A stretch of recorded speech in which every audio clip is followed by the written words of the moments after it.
Je l'ai beaucoup regretté, comme peintre et comme individu. C'était un type merveilleux. Et il avait la chance d'avoir épousé une femme qu'il admirait beaucoup et qui le conseillait, qui l'aidait. Sa femme était formidable. C'était vraiment un couple merveilleux. Et puis ensuite, il y a eu cette histoire de santé où il a fallu qu'il aille vivre dans le Midi. Il a quitté Paris, et ça c'est terrible de quitter Paris, quand on a commencé à faire quelque chose. On ne peut pas faire une carrière quand on quitte Paris. Ça c'est dramatique, vous savez.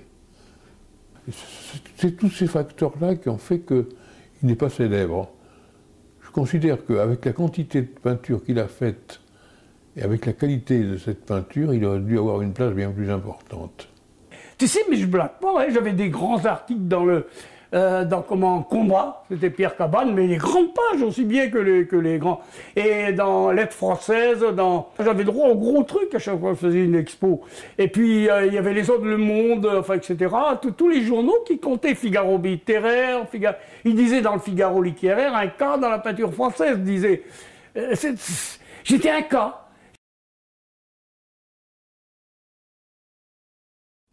Et il avait fait une peinture dans laquelle il était tout nu,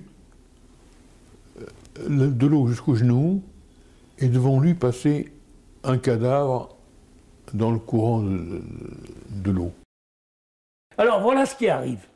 Il y a un nudiste, il dit je suis heureux ici, l'eau est belle, on voit les fonds. Qu'est-ce qu'il voit? Il est nu donc, hein. Il voit arriver un paquet qui prend pour des années, qui est un haut personnage.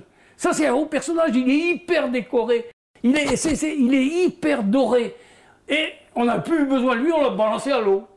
On le balance à l'eau. Et ce type qui était nu se dit, zut, alors c'est quand même un être humain, je dois avoir un sacré truc, puis il se met les mains là, tu vois, c'est ça l'anecdote de ça. Qui veux-tu qui racontait des trucs comme ça?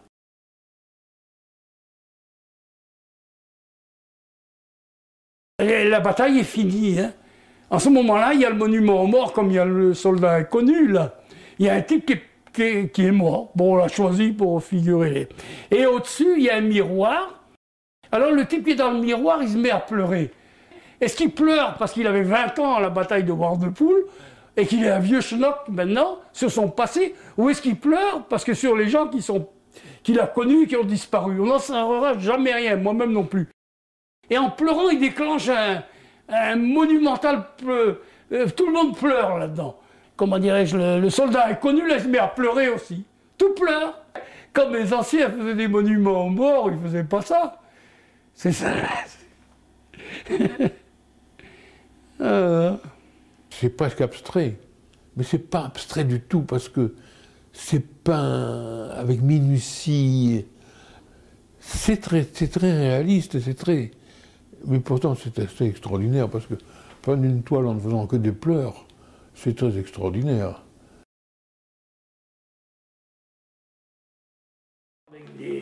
Et après, alors, c'était la résurrection. Toujours le même principe du Graal. Alors le roi Arthur ressuscite et c'est l'allégresse, c'est-à-dire qu'on voit les grands pavois, on voit les bateaux bleu, blanc, rouge. Je serais parti sur le bateau de mon père, le Tonnier. Alors ce serait les numéros de Concarneau et les lettres, je voulais jouer avec ça aussi. C'était un Richard au passage, avec une calligraphie, dis donc. Regarde ça. Richard. Et il était à côté de nous, là, du côté de l'Étoile du Nord, c'était un voisin. Oui, alors les personnages là sont déchus. J'ai pris dans ma tête tout ce que j'ai vu à Concarneau, tout ce que j'ai vu dans les sanas. Alors la toile typique qu'il y avait là-bas, c'était des journées entières dans les arbres. Celle-là, c'est Marguerite Duras qui m'avait donné le titre. Alors c'est comme on appelait à Concarneau, c'est des officiers de soleil, il y a des fainéants qui traînent sur les quais ou qui sont partout comme ça. C'était des personnages, c'était des gens qui avaient dit quelqu'un de leur temps. Ils sont tombés dans l'ivrognerie, ils sont tombés dans tous les trucs. Alors, et certains sont attachés dans les arbres, avec des chaînes. Alors, il y a un qui s'appelle l'inversion de Jérémie. Hein, tu vois, Jérémie, les lamentations de Jérémie. Eh bien, il y a une toile qui s'appelle « Alors, Jérémie, on se lamente ». Tu vois, il y a un gars qui passe dessus. Le type Jérémie, il s'est adapté aux arbres. Alors, c'est un espèce de soldat qui était glorieux, mais qui n'est plus qu'une épave.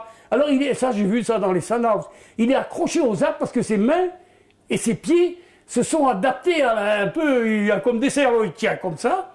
Et alors, il sent qu'il est déchu.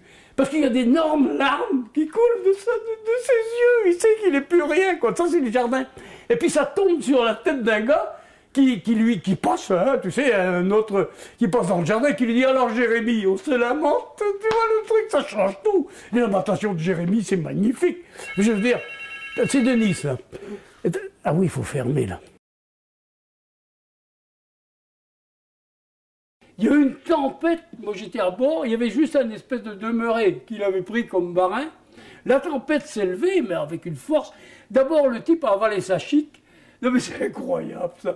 Alors moi, j'avais avalé sa chic. J'étais avec les mains en train de fouiller dans sa gourde pour essayer de le désétouffer, de lui tirer sa chic. En plein péril, comment on n'a pas coulé, hein? On a eu la chance. Hein? On a cru que c'était la fin du monde. Et alors le patron est resté à la barre depuis le départ jusqu'à l'arrivée. L'arrivée s'est mouvementée. Et il a dit, au moment de la tempête, il a dit en breton, un homme, parce qu'au passage, on ne parle pas toujours le breton, hein, Amzon diol bombours. Ici, il y a le diable à bord. C'est tout ce qu'il a dit. Le capitaine, tu vois, ici, il est caché derrière, on ne voit pas. C'est un monstre marin qui enserre dans ses tentacules des deux bras qui sortent. C'est pas fait, ça, hein. Il y aura des galons sur le bras, noirs. Ce qui fait qu'on voit que le type, il est pris, hein. Il ne peut plus s'en sortir, il est dans les griffes du diable. Hein. Et le diable, c'est un monstre marin.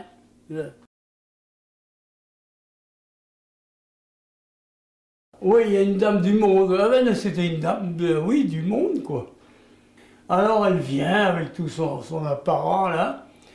Elle vient, et puis elle nous dit, je vais acheter des gouaches. Alors, on nous dit, chouette, c'est tout à fait ça, on va peut-être mettre un peu d'eau, de vin dans notre eau. Bon, les jours passent, et puis il revient un jour, toujours contente d'elle.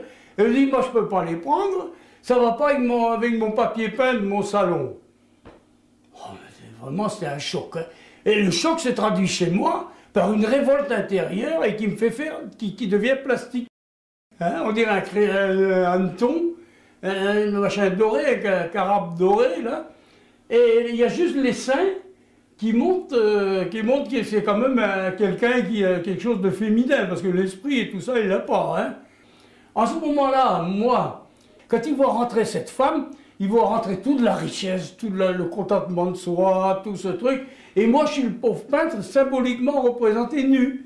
C'est-à-dire qu'il n'est rien, hein, qu'il n'est rien devant ça. Alors moi, je claque des dents. L'émotion m'étreint complètement, que je dis, il faut pas que je dis, madame, vous. Ah, mais toi, c'est se foutre de la gueule. Et alors, c'est une visiteuse de marque. Tu ne peux pas la recevoir comme tout le monde, hein.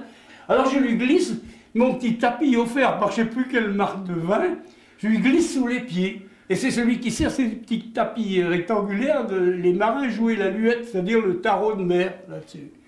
Et alors, mais le sommet, c'est le titre. Alors, il faut voir ça, c'est très ampoulé.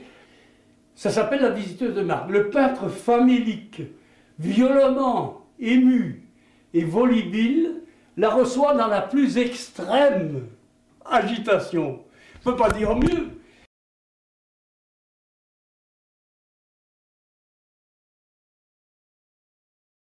Alors, il a fait des choses extraordinaires pour Papillon.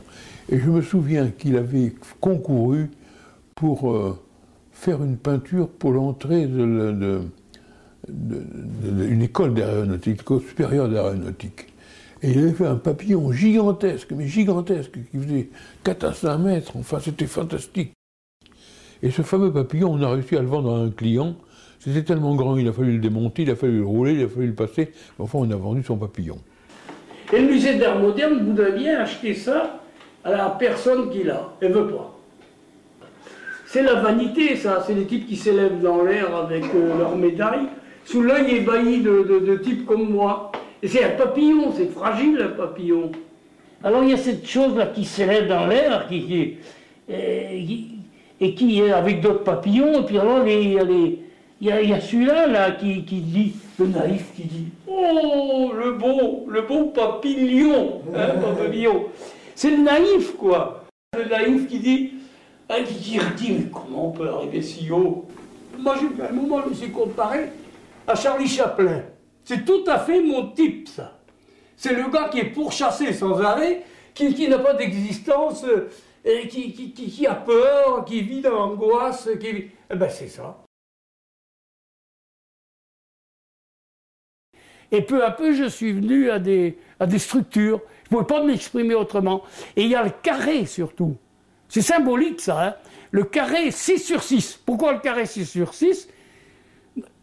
Il fallait que je le fasse. Parce que ça fait une figure 6 sur 6 qui se répète à l'infini. Donc ces toiles n'ont plus de commencement, n'ont plus de fin. Hein. Quand tu peux continuer le Graal, les croix, les machins pendant des kilomètres, c'est l'infini après. Donc ça amène le spectateur à un certain recueillement, quelque chose devant cette figure qui est répétée. Tu vois? Ça, j'ai pas pu faire autrement. Je pense qu'il y a les mathématiciens qui sont passionnés par ces figures-là, par cette figure-là. 2 mathématiciens, il y avait un qui commandait super-héros, dont j'ai eu la fille comme élève. Hein. Quand il voit ça, c'est un type qui collectionnerait les peintures, serait cucu. Hein. Tu vois, il t'achèterait des reproductions, ils en ont de chez moi, là, on voit le midi, on voit la neige, ça. Ça, il aime ça. Mais ça, c'est autre chose. Ça lui a posé des questions, il m'a même dessiné ça, c'est des fractales, comme ils appellent ça. Et j'ai un autre, mon voisin, là, qui était physicien, et qui était au Conseil européen, qui était au truc d'européen. Il est venu se retirer là. Quand il voit ça, il devient fou. Il me dit, ça c'est des structures mathématiques. Tu vois, mais le peintre, moi qui n'ai jamais été sûr de mettre 3 et 3 ou 2 et 2, eh ben là, à force tu vois, c'est ça, on accroche quelque chose, et puis tu arrives à trouver des choses qui sont des symboles. Tu arrives au monde des symboles.